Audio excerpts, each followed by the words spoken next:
was like. Yeah, totally. So we talked about this, like you're ramping up, you're spending the right amount of time and focus, really building your brand and your thought leadership. But let's say like you do want some of the top media outlets' attention. Like, is there a way to do that well, or is it just kind of what they're looking for at the time? So remember when I said a little bit ago about, when you launch, you want that 6 to 8 week runway to Mm-hmm. think of, to bring somebody in comms on. So, what is the headline? What is your target audience? Who are the reporters that write about this?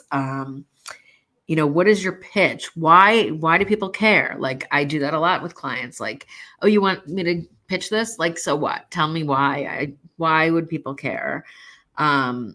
But also knowing who that journalist is. And I mean, we're recording this before this goes live, but there has been, pretty much, journalists have been essentially, there's been massive layoffs, right? And so the journalists that you think you may have been reaching out to on their beat, they might not be there. So really staying up on where people are landing, where they're going, has their beat changed, is Mm-hmm. really important because, I've secured, media in Forbes, and I have contacts at Forbes, and using this as an example.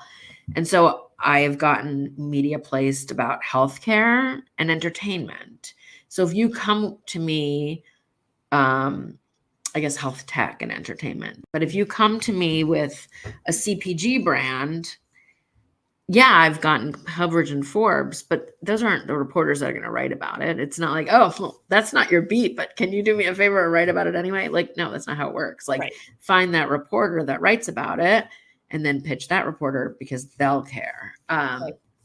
And so capturing the media's attention, I would say the number one thing is make sure you find the right reporter, the right journalist. That would be the first thing. And, knowing who your target audiences, but also knowing that, you're not going to be able to read the article before it goes live. You're not going to be able to do any of that. And I get asked that all the time, but it's earned media, like it's not paid. And so you have to trust that that story is going to be written, with the information that you gave, and that's how it's going to be reported. It's not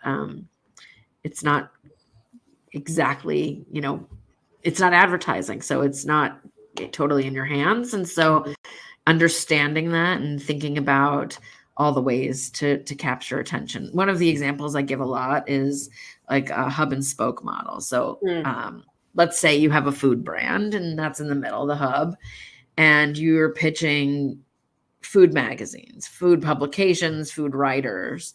But let's talk about each spoke. So is there something cool about your manufacturing process? Well, now you can go into like supply chain and manufacturing publications. Is there something healthy about it? Now you can go into health magazines. Does it travel well? Now you can be in publications around tourism and travel. And how does that, things to pack, for your next flight? And, is it kid friendly? Now you can get into parenting magazines. Are there cool partnerships? What supermarkets might you be in? What does that look like? And so you've now expanded just going from, CPG and consumer publications to now you're expanding it to supply chain, manufacturing, travel, so that audience really can vary. And so to capture the media's attention, you're not going to write the same pitch for a supply chain reporter as you are going to for like a general consumer interest story. Mm-hmm. So Right. making sure that your pitch aligns and you're not just, copy pasting the pitches because it's different for each audience. Right. But so in that case, in that sense, if you're doing your research, you're making sure that your messaging is aligned to the person within that publication who's most likely to be interested. Submitting those proposals can work. Like, it's not like they just, sometimes it feels like they go into these voids, but it must, like, do those actually work? Yes.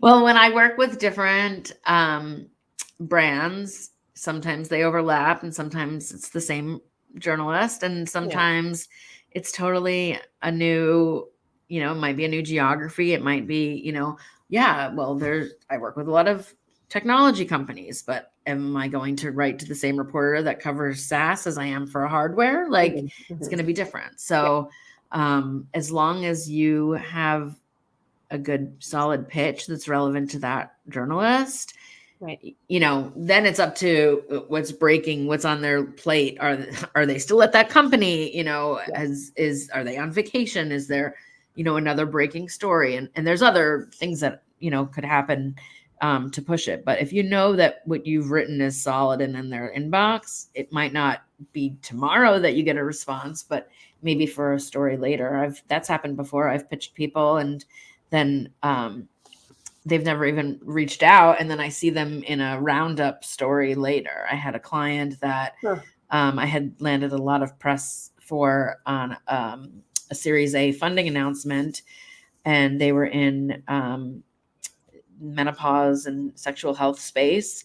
And a couple weeks after that, and one of the publications, you know, they announced the raise, and we, you know, there's a couple of great articles. And then a couple weeks later in TechCrunch, they were writing about menopause startups and why they're not getting funded. And the company that I mentioned was in there. And so my pitch was good enough. They didn't even need to reach out for more information. They were able to include enough in that roundup. So sometimes you could be surprised too. Wow. Well, that's very